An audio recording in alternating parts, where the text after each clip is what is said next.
And now, it's time for another Dice Tower review with Tom Vasel. Hey everybody, I'm Tom Vasel, and today we're taking a look at Zoocracy, which is a politically themed game, except that you're animals in a zoo, and you're arguing over who the president is, electing a parliament. It is an election-style game, area control-style game with action cards and event cards with a fun zoo-type theme on top of it. So if you don't like actual real-world politics, this doesn't really have that. There's no issues in this game. It's just about getting food to the different animal food groups so they vote for you. Here's how it plays.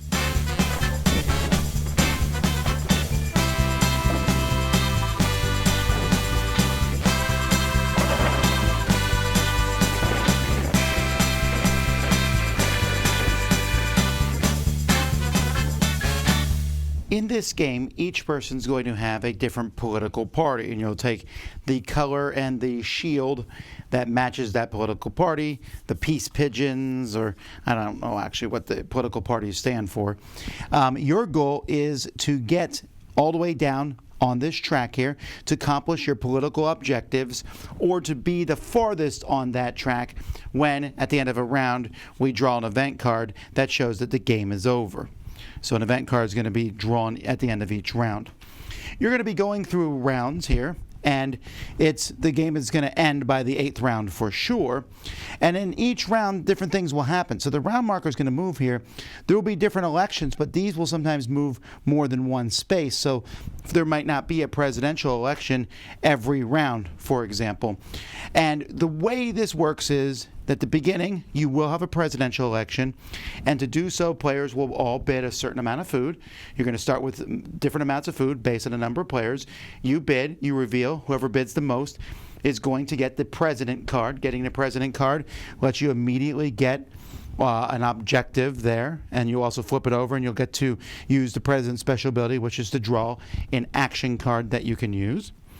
So that's the first thing that will happen each round. Everyone who bids will give up half the food that they bid rounded up. Then, after that, after the presidential election, we're going to do parliamentary campaigning.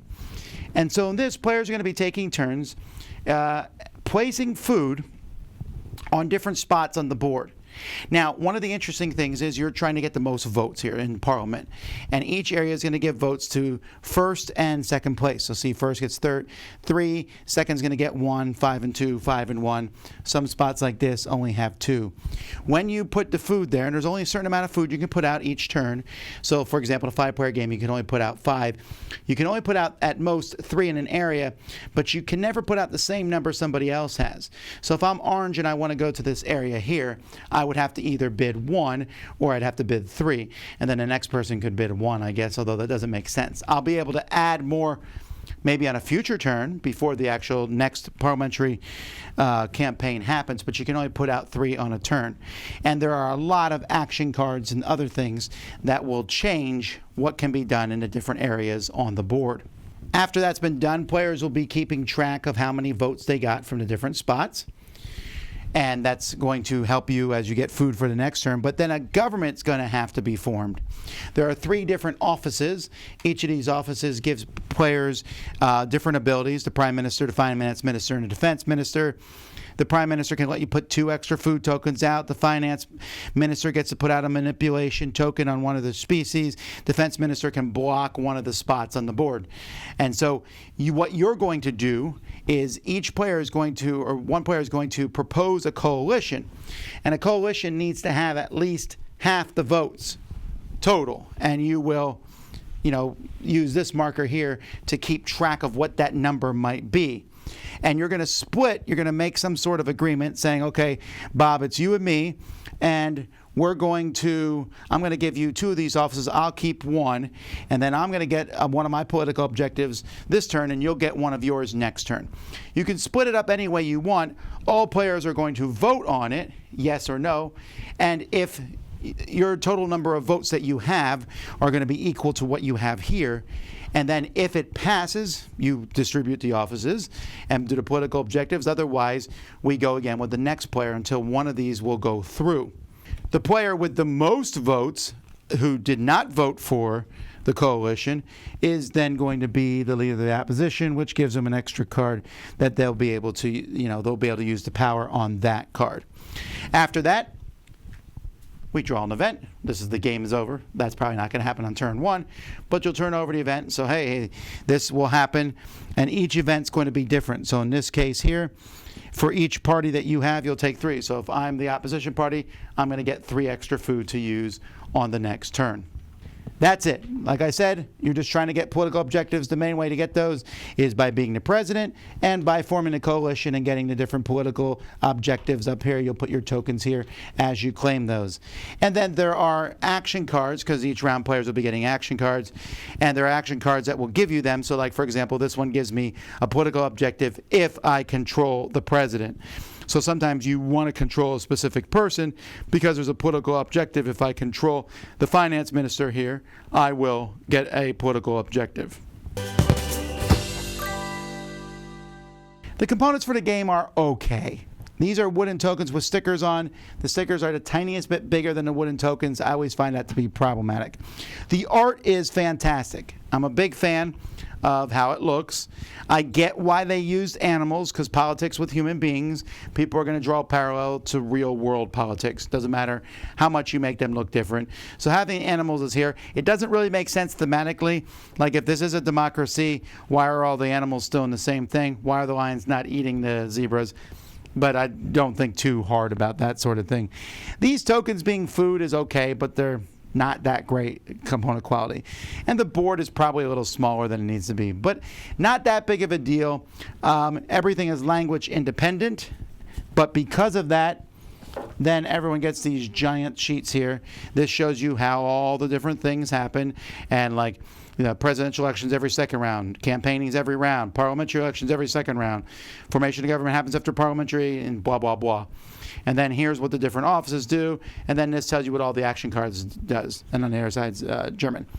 That's fine, and it works, but this could be overwhelming sometimes when you look at it. I almost would rather they just put some more words on the cards.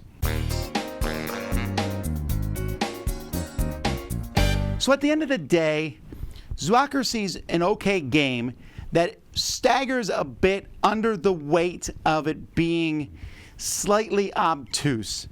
The whole game is about completing these political objectives, which is simply just moving down that track.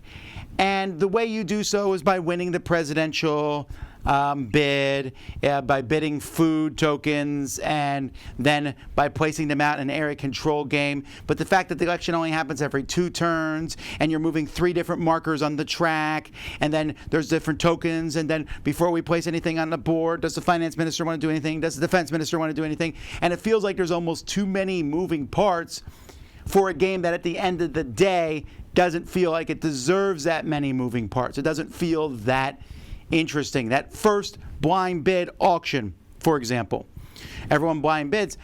What is it worth? Well, if I have that card that says if I'm the president I get to complete 2 objectives, it's worth the world to me. It really is.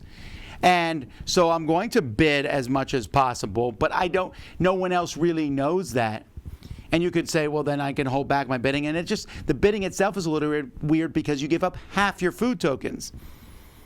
So if that's the case, then why not just have the bid be give up all your food tokens? It's the same thing, right? Like, if I'm going to give up half my food tokens and I'm bidding against you, so I bid 4, you bid 2. I give up 2 of my tokens, you give up 1 of yours. Why not just have the bid be 2 and 1 and you give up all your tokens?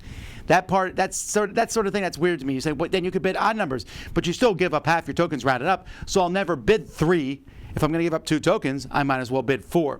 So that kind of stuff is in the game. The action cards also are pretty strong. You might get a couple action cards that just help you wipe the board. And there will be turns where you just get pile drive by everybody else. Area control game, and you're out. And yes, you get the minority party, which is nice. Or even worse, you do just well enough to not get the leader of the minority party, but you're also not in a coalition, in which case you get nothing. And so all these things, this randomness adds a little bit of this chaos to a game where only a few points win it for you. At the end of the day, it's getting those objectives that wins it for you. Winning the president, making a coalition, having the right action card, those are the ways to get those. And problematically, if that doesn't work for you, the whole game can feel like an exercise in futility. I also am not convinced that it works well with lower counts because there's less negotiation that way.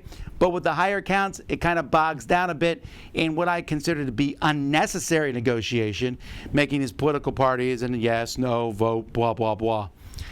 The concepts are good. I like the animal theme.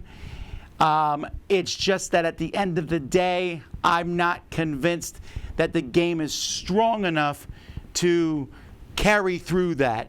It just feels like, I've seen a lot of this stuff in other games. It's a fun theme, some interesting ideas, but that feels a little bit clunky and uneven. And for that reason, I don't know that I would pick it over other games in this area. If I'm going to play an area control game, an area majority game, I want it to be smooth and simple. If I want to play a political game with negotiation, I want there to be some more tangible benefits rather than some of the nebulous concepts that seem to be in this game.